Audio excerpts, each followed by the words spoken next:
All right, let's talk about the concept of the content baton. So what is a content baton? A content baton is the concept that what we're looking to do is use content to hand the customer or the prospect along to the next stage in the customer journey. So we want to use content literally like a baton in a relay race where we're going to hand off this customer or prospect from one stage of the customer journey to the next. So great content and great content marketers understand that they can use content and they should use content to move people through the customer journey. Like, let's look at this example here that we looked at earlier, where you have content like this that drives awareness, right? So somebody might be reading this ultimate list of blog post ideas from Digital Marketer, and they're becoming aware that Digital Marketer exists, right? That there's this thing that creates value, right? And there's an audience around this piece of content on this blog.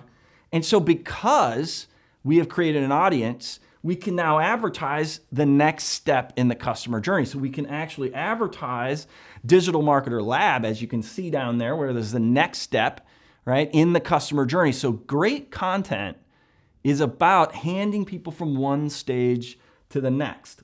All right, so if you look at this graphic on my screen right now, every one of these stages, from awareness to engagement to subscription, we want to build content, whether it's blog articles, podcasts, lead magnets. We're going to talk about all these different content types. You want to be incorporating this concept of the baton into all of the content that you produce.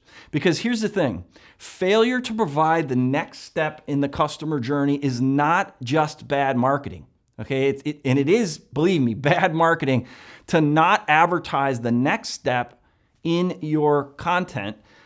But it's not just that it's bad marketing, it's also a bad UX, okay? It's a bad user experience when somebody is like, I'm ready to take the next step, where do I go? Okay, now, and I know every one of us has been in that situation where we're reading something or we're listening to something or we're watching something and we're ready to move on to the next step. We're ready to up the relationship and move down that customer journey, and we can't easily find the next step. And that's bad UX. It's bad marketing and it's a bad user experience. So look at what Wayfair is doing here. Wayfair is an enormous e-commerce company, and they create some great content.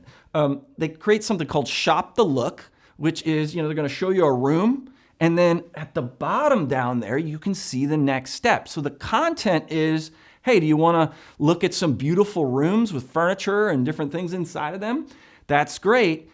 But if you want to buy that chair or that table or those drapes or whatever it is, the next step is available to you right there on the bottom. It's a great user experience and it's great marketing.